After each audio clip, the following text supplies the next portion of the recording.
Bismillahirrahmanirrahim. Assalamualaikum warahmatullahi wabarakatuh. Assalamualaikum warahmatullahi wabarakatuh. Ini masalah hukum pernikahan Pak Ustadz. Ini pas bidangnya dengan Pak Ustadz. Oh iya.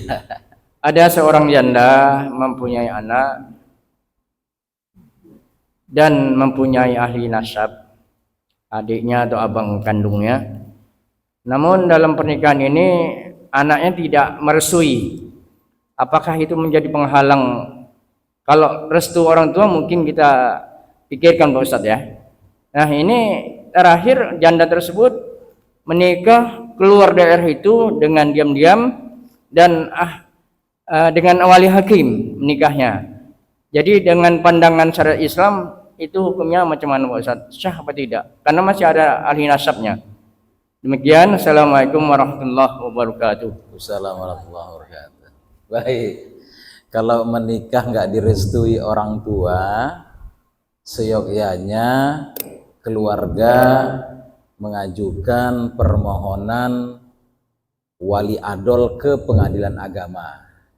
Ya, kalau ada yang pokoknya orang tuanya nggak setuju sama anaknya mau nikah itu, diajukanlah pengajuan wali adol. Jadi wali adol itu wali yang tidak mau menikahkan. Setelah putusan pengadilan nanti, maka pengadilan menyatakan sebagai walinya adalah wali hakim. Nah itu kalau dasar administrasinya seperti itu, maka kalau sudah keluar putusan adol dari hakim pengadilan agama, kepala kua menjadi wali, sah dan tidak bisa digugat. Orang tuanya pun nggak bisa menuntut.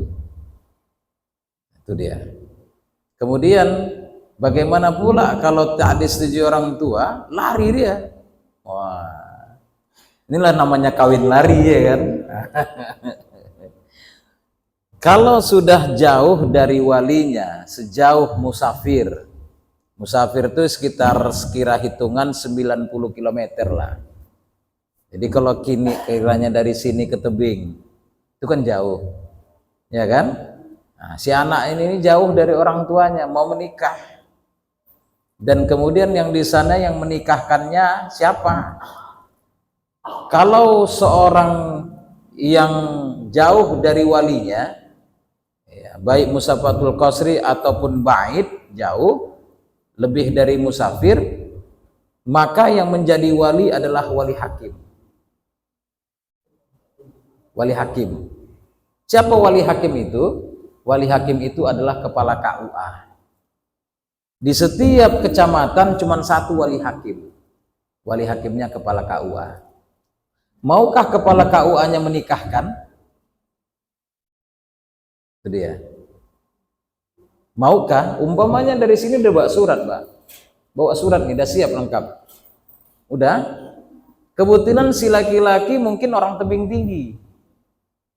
Ya, nggak mau orang tuanya untuk menikahkan, dia sudah ambil NA, dia minta rekomendasi dari KUA Kecamatan Bijay Barat, dia bawa ke tebing tinggi. Berdasarkan administrasi itu, tentu kepala KUA melihat, oh udah lengkap, cuman walinya jauh. Sama seperti kita di sini Pak, sudah lengkap semuanya, rupanya walinya di Jakarta, jauh. Nah, maka yang menjadi walinya masih ada kan, tapi tidak bisa turun kepada wali berikutnya, maka walinya adalah wali hakim, kepala KUA. Kalau kepala KUA-nya sana menikahkan berdasarkan ada surat dari sini rekomendasi ke sana, sah nikahnya. Yang jadi persoalan lagi adalah ini nggak ada surat, nah nikah dari sana. Sekarang persoalannya, apakah kepala KUA-nya mau nikahkan? Kalau kepala KUA-nya nikahkan, sah nikahnya. Tapi kalau bukan kepala KUA yang menikahkan wali hakim, nikahnya tidak sah. Itu dia. Karena ada orang yang mengaku wali hakim. Bapak ibu umpamanya ini keluarga ada yang mau nikah. Jadi nggak ada walinya, nggak ada. Siapa walinya? Udahlah bapak aja lah walinya katanya. Karena ada agen-agen tersendiri nih. Dia buat lembaran surat, kemudian dia catat pernikahannya, Lantas walinya disebut wali hakim. Siapa wali hakimnya? Dia sendiri, bukan wali hakimnya itu kepala kuah. Tak sah nikahnya.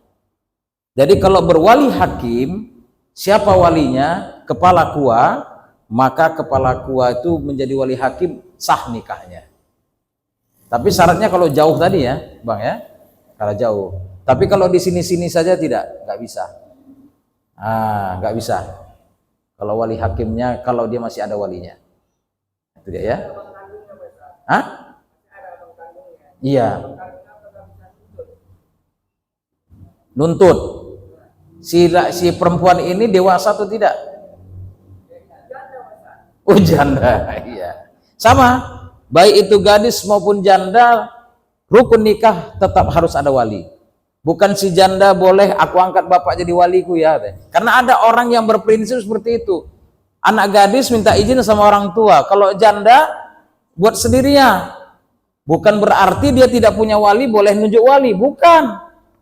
Tetap walinya nasabnya dulu. Ya. Pendapat yang salah. Ya kan Pak?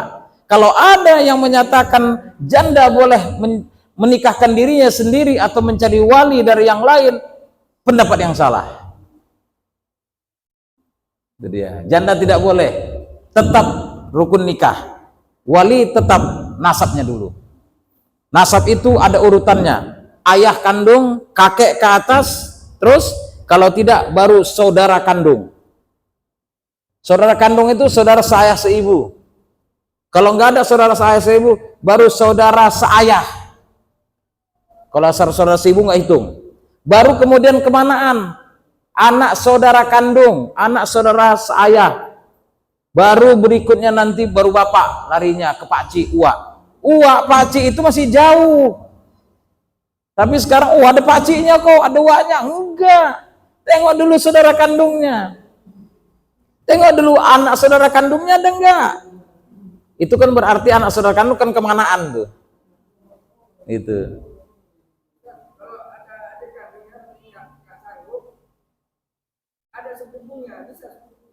Kalau dia berwakil wali kepada sepupunya boleh. Adik kandungnya ini dia bilang aku tak sangguplah nikahkan kakakku katanya. Apakah boleh diambil alih? Diambil balik tidak boleh. Tapi adik kandung berwakil wali kepada sepupunya. Harus ada kata-kata berwakil. Berwakil wali itu tidak hanya kepada keluarga, kepada petugas yang mencatat nikah juga boleh. Pak Kua, aku tak sanggup menikahkan anakku ini, kata si ayah. Aku minta berwakil wali sama bapak. Boleh Pak, akadkan. Pak Kua, sebut namanya. Saya berwakil wali kepada bapak untuk menikahkan anak saya bernama ini dengan ini, maharnya sekian, tunai. Baru yang menerima, saya terima perwakil wali bapak untuk menikahkan anak bang bapak yang bernama ini dengan ini, maharnya sekian, tunai. Sudah. Jadi saya sebagai kepala Kua umpamanya yang menjadi walinya. Tapi saya tetap menyatakan ketika akad nikah saya panggil Ahmad, saya nikahkan engkau dengan si Anu. Katakanlah, Ahmad, saya nikahkan engkau dengan Fatimah binti Ali, berwakil walinya kepada saya, maharnya sekian tunai. Ada kata-kata berwakil. Kalau tidak ada pakai berwakil belum sah. Itu akadnya. Nah, jadi pengalihannya boleh tapi harus berwakil wali. Oke.